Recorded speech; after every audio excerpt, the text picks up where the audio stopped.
আল্লাহ রাব্বুল আলামিন পরীক্ষার জন্য আমাদেরকে এই ময়দানে ছেড়ে দিয়েছেন।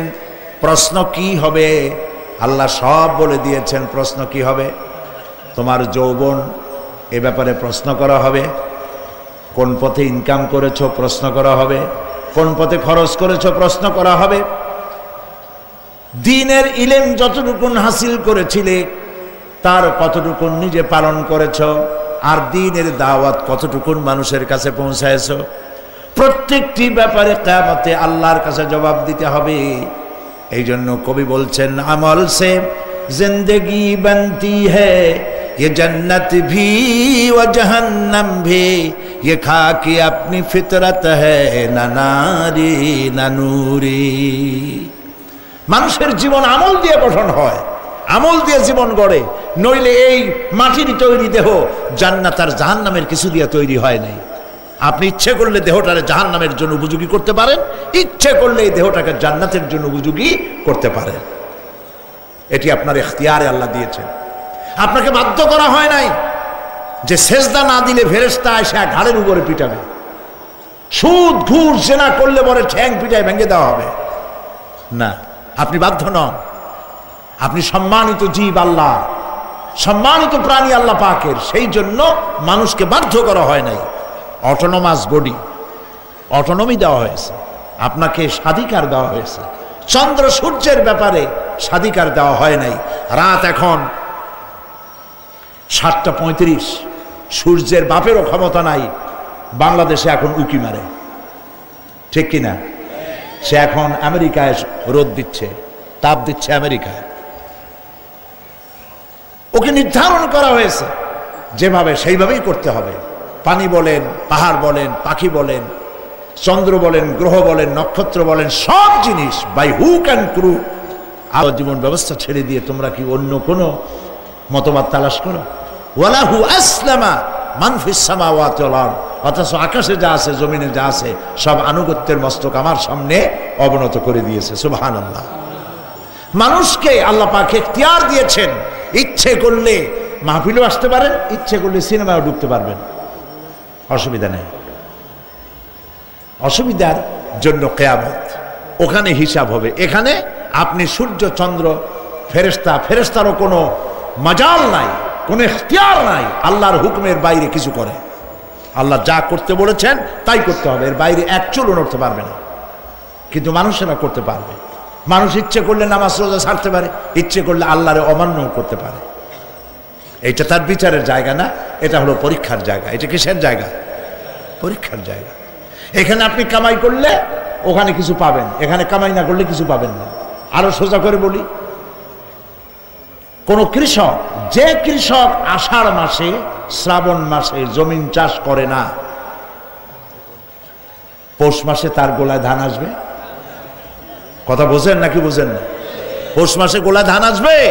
কোনো পাগলও বলবে না যে তুমি তো চাষই করো নাই, তুমি জমিনে, তোমার জমিনের ফসল তোমার ঘরে আসবে কেন?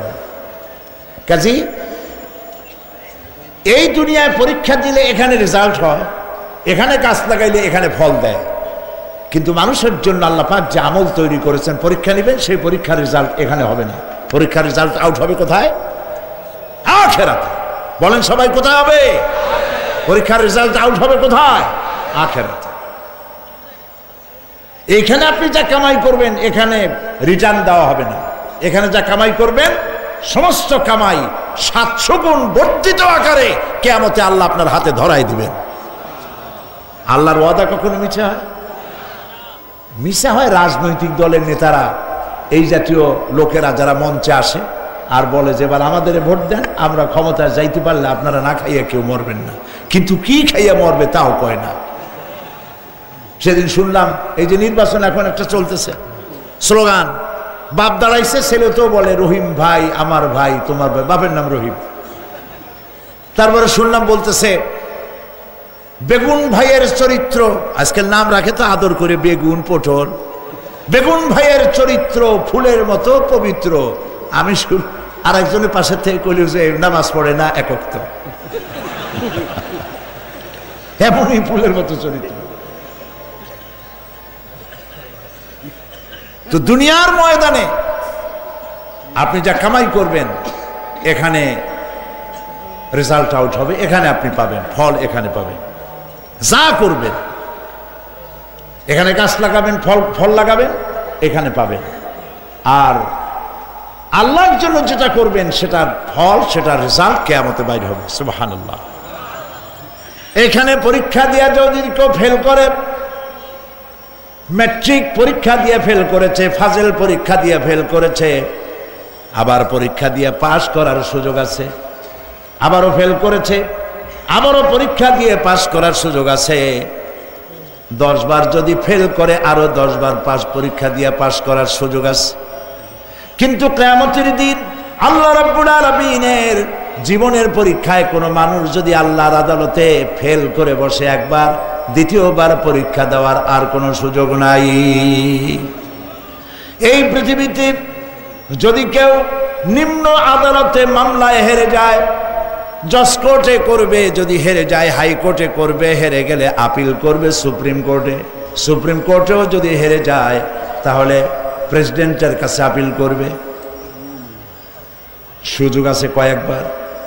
কিন্তু কিয়ামতের দিন জীবনের আদালতে কোনো মানুষ যদি একবার ফেল করে বসে, জীবনের মামলায় যদি একবার হেরে যায়, দ্বিতীয়বার আপিল করার আর কোনো জায়গা নাই। সেই আখিরাতে রেজাল্ট আউট হবে।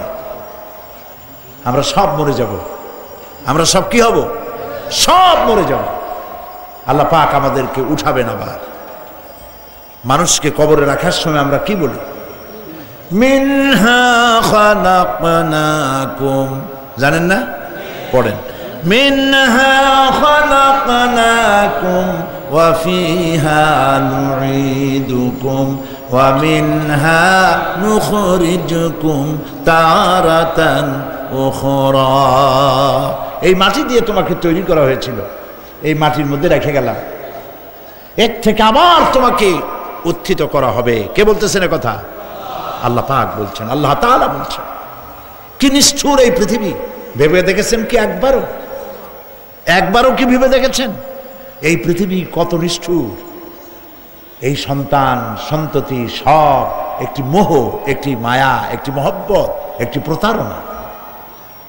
যে বইয়ের জন্য হারাম ইনকাম করেছেন, যে সন্তানদের জন্য হারাম ইনকাম করেছেন, জান দিলেন, রক্ত দিলেন, জীবন দিলেন, সারা রাত কষ্ট করেছেন, দৌড়দৌড়ি করেছেন, যখন মরে গেলেন, যে বাচ্চাটা আপনি কোলে না নিলে কলিজা ঠান্ডা হয় না, সেই বাচ্চা বলবে, মাকে বলবে, মা বাপের লাশ যে রুমে আছে আমার সেখানে নিও না, আমার ভয় করে।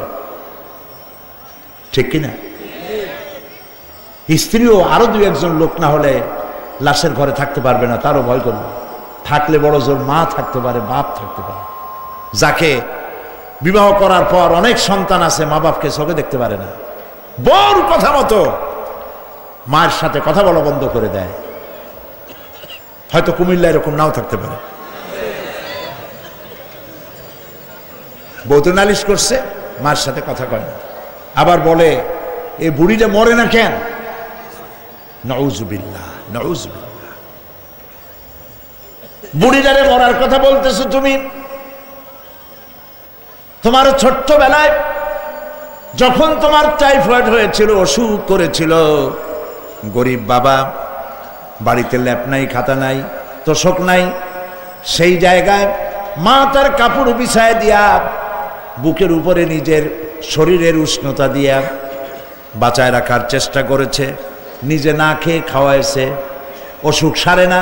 মা ওই মুমূর্ষু বাচ্চার সেরানে তার মাথার কাছে বসে তাহাজ্জুদের নামাজ পড়ে কোরআন শরীফ তেলাওয়াত করে, চোখ দিয়া পানি পড়ে, আর বলতে থাকে, রব্বুল আলামিন আমার জীবনটারে দিয়া আমার কলিজার টুকরা সন্তানটারে বাঁচাইয়া দাও। যেই মা নিজের জীবন দিয়া সন্তান বাঁচাইতে চাইল, সেই সন্তান আজকে বউ পাইয়া মাকে ভুলে যায়, মায়ের সাথে খারাপ ব্যবহার করে। আল্লাহ রাব্বুল আলামিন বলেছেন, মা বাবার সঙ্গে খারাপ ব্যবহার করো না, ভালোবাসায় কথা বলো। ওয়াকুল লাহুমা কাওলান কারীমা, সম্মান সূচক কথা বলো। মা বাবার জন্য দোয়া করো আমার কাছে। কে বলতেছেন? আল্লাহ তাআলা বলছেন দোয়া করো আমার কাছে এই ভাষায়, রব্বিরহামহুমা কামা রাব্বায়ানি সাগীরা। পড়েন সবাই, রব্বিরহামহুমা কামা রাব্বায়ানি সাগীরা। আয় আমার রব, আমার মা বাপ যেমনে ছোটবেলায় আমাকে অত্যন্ত যত্ন করে লালন পালন করেছে, আল্লাহ তাআলা তুমি দয়া করে আমার মা বাপকে তোমার রহমতের করে লালন পালন করো। সুবহানাল্লাহ। প্রত্যেক নামাজের পর সকলে এই দোয়া পড়বেন, মনে থাকবে? মনে থাকবে? প্রিয় ভাই সব, সেই কিয়ামতের মাঠে আমাদেরকে উঠতে হবে, আল্লাহর দরবারে উঠতে হবে। সেই সময় আমাদেরকে কেউ উপকার করবে না। ইয়াউমা লা ইয়ানফাউ মালুন ওয়ালা বানুন, সম্পদ আর সন্তান সন্ততি কোনো কাজে লাগবে না। মা তার সন্তানকে চিনবে না, সন্তান তার মাকে চিনবে না, বাপ তার সন্তানকে চিনবে না, কেউ কাউকে পরিচয় দিবে না। কি মারাত্মক অবস্থা! মানুষ চরম অসহায় হয়ে যাবে। চতুর্দিকে ফেরেশতার আনাগোনা, সূর্য মাত্র 1 হাত উপরে, প্রচন্ড তাপ নিয়ে সূর্য অবস্থান নেবে, মাথার চান্দি ফেটে গিয়ে গুনাহগারের মাথার মগজ গলে গলে পড়তে থাকবে। পিপাসার যন্ত্রণায় জিহ্বাটা ঝুলে কুকুরের মতো করে নাভিস্থল পর্যন্ত ঝুলে পড়বে। কেউ উপকার করবে না, কেউ জিগাবেও না। অনেক লোক আছে পীরের কাছে মুরিদ হয় আর মনে করে পীর সাহেব তারে কিয়ামতে সুপারিশ করবে। অসম্ভব। আয়াতুল কুরসির মধ্যে আমরা পড়ি, মান যাল্লাযী ইয়াশফাউ ইনদাহু ইল্লা বিইজনিহি। কে আছে এমন, কার হিম্মত আছে আল্লাহ পাকের বিনা অনুমতিতে কথা বলে? সুবহানাল্লাহ বলে। কোথার পীর, কোথার খাজা বাবা হারায় যাবে। ইব্রাহিম আলাইহিস সালাম তিনি যদি তার বাপের জন্য সুপারিশ করিয়া যদি ব্যর্থ হন, আপনার পীর সাহেব কোন কামে লাগবে চিন্তা করেন। নবী করিম সাল্লাল্লাহু আলাইহি ওয়াসাল্লামকে প্রশ্ন করা হয়েছে, হে রাসূল আপনার আব্বা আম্মার অবস্থা কি হবে? কথা কি শোনেন নাকি? আপনার আব্বা আম্মার অবস্থা কি হবে? নবী করিম সাল্লাল্লাহু আলাইহি ওয়াসাল্লাম বলেছেন, আমি আমার আব্বা আম্মার কোন উপকারে আসব না। ইন্না লিল্লাহি ওয়া ইন্না ইলাইহি রাজিউন। তাহলে কোন সাহসে মনে করতেছেন কোন পীর কোন একটা বিদেশ থেকে দেশের থেকে একটা নাজিল হলো আর ওইটার পিছনে পিছনে দৌড়াবেন, সে আপনারা নাজাত দেবে, তার পায়ে চুমা খাবেন? এই পায়ে হাত দিয়ে কদম বুঝি করা বাদ দেন। টাকা ইনকাম করার জন্য মানুষকে ভুল পথে পরিচালিত করছে অনেক পীর। আছে না এমন? খালি মানুষে টাকা দেয়, জামায় অনেক পকেট, খালি টাকা নেয় সমানে ঢুকাইতে থাকে চতুর্দিক দিয়ে। বাইরে বোঝার উপায় নাই, কিন্তু অনেক পীর আছে এমন, ঢাকা শহরে বড় বড় মার্কেটের মালিক, আমি জানি বড় বড় মার্কেটের মালিক, বিরাট ব্যবসায়ী, জামা পরিষ্কার করে না 2 মাসেও। মানুষকে দেখাবার জন্য গামছাটা নাকের কাছে ধরে ফত ফত করে আওয়াজ করে, মনে হয় যেন কাঁদতেছে। আর্টিফিশিয়াল তাসান্নু। হাবিজাবি জিকির শিখায়, লা ইলাহা কতক্ষণ, ইল্লাল্লাহ কতক্ষণ, আল্লাহ আল্লাহ কতক্ষণ। কোথায় পাইছো ইল্লাল্লাহ? ইল্লাল্লাহ কিসের জিকির? ইল্লাল্লাহ মানে কি? আল্লাহ ছাড়া, আল্লাহ ছাড়া, আল্লাহ ছাড়া, আল্লাহ ছাড়া কি? কাজী রাসূলুল্লাহ যা করেন এগুলি বেদাত। প্রিয় ভাই সব, কিয়ামতের দিন আপনার আমল, একমাত্র আমল আপনাকে বাঁচাইতে পারবে। এই কোরআন শরীফে আল্লাহ পাক বলেছেন, ইয়া আইয়ুহাল্লাযীনা আমানু আবতাগু ইলাইহিল ওয়াসিলা। হে বিশ্বাসীরা, ওসিলা ধরো। ধুরন্ধর এক শ্রেণীর লোকেরা এর অর্থ করেছে পীর ধরো। দুনিয়ার কোন তাফসীর, যত মুফাসসির পৃথিবীতে জন্মগ্রহণ করেছেন, কোন মুফাসসির এটা বলেন নাই আবতাগু ইলাইহিল ওয়াসিলার মানে হলো পীর ধরো। বরং সমস্ত তাফসীর মুহাক্কিকিন বলেছেন আবতাগু ইলাইহিল ওয়াসিলা আয় আমলে সালেহ, নেক আমলের ওসিলা ধরো। সুবহানাল্লাহ। নেক আমলের ওসিলা ধরো। প্রিয় ভাই সব, ধান্দাবাজি ছাড়তে হবে। কিয়ামতের দিন মানুষ একেবারে অসহায় হয়ে যাবে, কেউ সাহায্য করবে না। সেই দিন প্রশ্নপত্র সামনে আসবে, আমলনামাগুলি বেঈমানের পিছন দিক থেকে বাম হাতে আসবে, আর ইমানদারের সামনে থেকে ডান হাতে আসবে। আমলনামা হাতে পাওয়ার সঙ্গে সঙ্গে বেঈমান বুঝে ফেলবে তার জায়গা কোথায়। কলিজা তখন গলার কাছে চলে আসবে। সব তো ছিল একসাথে। মনে করেন এই মাহফিলের মধ্যে, মনে করেন এইখানে সন্ত্রাসী আছে, খুনি আছে, ওয়ান্টেড, মোস্ট ওয়ান্টেড আসামি এর মধ্যে আছে, ধরা যাচ্ছে না অনেক মানুষের মধ্যে। হঠাৎ করে অর্ডার হলো যে ভিতরে SBIB ঢুকিয়ে দেওয়া হয়েছে, গোয়েন্দা বিভাগের লোক ঢুকিয়ে দেওয়া আছে, সন্ত্রাসী মোস্ট ওয়ান্টেড যারা আছে বেরিয়ে পড়ো, এক পাশে চলে আসো। তখন অবস্থাটা কি হবে তাদের? মজা লাগবে? পায়ের রক্ত মাথায় উঠে যাবে, চোখ দিয়ে রক্ত পড়া শুরু করবে। সমস্ত মানুষ একসাথে ছিল হাসরের ময়দানে। হঠাৎ করে অর্ডার হয়ে যাবে, ওয়ামতাজুল ইয়াওমা আইয়ুহাল মুজরিমুন, হে অপরাধীর দলেরা আলাদা হয়ে যাও। ইন্না লিল্লাহ, আলাদা হয়ে যাও। সমস্ত মানুষ সেখানে খালি পায়ে উঠবে, কারো পায়ে জুতা নাই, স্যান্ডেল নেই, পরনে কোনো কাপড় নাই, গায়ে কোনো কাপড় নাই, মাথায় কোনো আবরণ নাই। হযরত আয়েশা সিদ্দিকা রাদিয়াল্লাহু তাআলা আনহা, তিনি নবী করিম সাল্লাল্লাহু আলাইহি ওয়াসাল্লামের কাছে কিয়ামতের এই বর্ণনা শুনে কাঁদতেছিলেন আর বলতেছিলেন, হে আল্লাহর রাসূল, কিয়ামতে সকলকে ভাবে উঠতে হবে, এমনকি আমাকেও? হুজুর বললেন, প্রত্যেকটি মানুষকেই উলঙ্গিনী হয়ে উঠতে হবে। তিনি প্রশ্ন করলেন, তখন কি শরম হবে না? নবী করিম সাল্লাল্লাহু আলাইহি ওয়াসাল্লাম বলছেন, জাহান্নামের ভয়তে কেউ কারো দিকে তাকাবার সুযোগ পাবে না। সব উপরের দিকে তাকায় থাকবে আর বলবে, আল্লাহ আমারে বাঁচাও, আল্লাহ আমারে রক্ষা করো। সমস্ত নবীরা, সমস্ত নবী, আদম আলাইহিস সালাম থেকে শুরু করে ঈসা আলাইহিস সালাম পর্যন্ত সব নবী বলবেন, নাফসি নাফসি, আল্লাহ আমারে বাঁচাও, আমাকে রক্ষা করো। কোথায় যাবে আপনার পীর সাহেব? একমাত্র ব্যক্তি বিশ্ব নবী মুহাম্মদুর রাসূলুল্লাহ সাল্লাল্লাহু। মানুষেরা হয়রান হয়ে যাবে, আদম আলাইহিস সালামের কাছে যাবে, আবাল বাশার, আপনি প্রথম মানুষ, আমরা বিপদে শেষ হয়ে গেছি, 50,000 বছর দাঁড়ায় আছি। কয় বছর দাঁড়ায় থাকতে হবে? কোথায় আছে?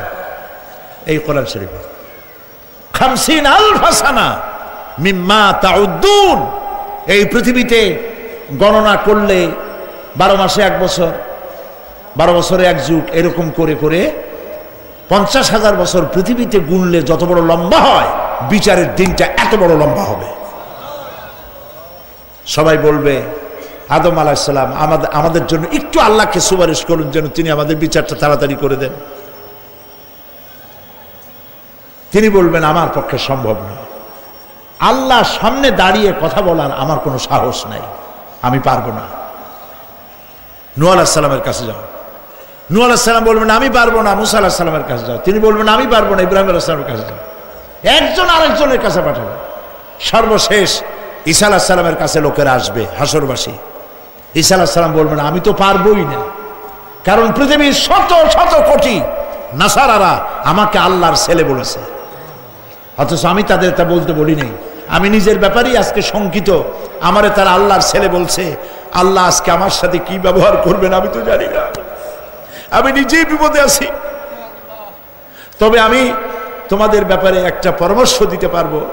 একজন ব্যক্তি আছে যার কাছে গেলে তিনি কথা বলতে পারবেন, তিনি বিশ্বনবী রাহমাতুল লিল আলামিন জনাব মুহাম্মদ রাসূলুল্লাহ সাল্লাল্লাহু আলাইহি ওয়াসাল্লাম। তার কাছে চলে যাও, হাসরবাসীরা তার কাছে চলে যাবে। নবীজি সকলের কথা শুনে সিজদায় পড়ে কাঁদতে থাকবেন।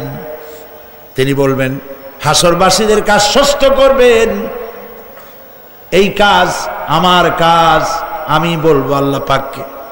তিনি সেজদায় পড়ে কাঁদবেন। রব্বুল আলামিন প্রশ্ন করবেন, হে আমার রাসূল, আপনার তো আজকে কান্দার দিন না, আপনি কান্দেন কেন? আমি আপনাকে মাকামে মাহমুদ দিয়েছি, কাউসারের মালিক বানাই দিয়েছি। আপনি জান্নাতে প্রবেশ করার আগে কেউ ভেস্টে যাইতে পারবে না, এই সম্মান দিয়েছি, কান্দেন কেন? নবীজি বলেন, রব্বুল আলামিন যা তুমি আমার জন্য বরাদ্দ রেখেছো সব আমি পেয়েছি বা পাবো, আমি কান্দি আমার উম্মতের কি হবে? আল্লাহ রাব্বুল আলামিন তাকে পারমিশন দিবেন, আপনার নেককার জান্নাতি উম্মতগুলি আপনি বেছে নিন। নবী করিম সাল্লাল্লাহু আলাইহি ওয়াসাল্লাম পারমিশন পাবেন। আল্লাহর পারমিশন ব্যতি রেখে আল্লাহর দরবারে কথা উচ্চারণ করার ক্ষমতা কারো হবে না। সুবহানাল্লাহ। এই কথা ভাববার কোনো কারণ নাই। অমুক পীর সাহেবের অনেক মুরিদ আছে, সব মুরিদ টুরিদ নিয়ে নারে তকবীর জিন্দাবাদ, পীর সাহেব জিন্দাবাদ, এই সমস্ত বাদ বোধ কামে লাগবে না।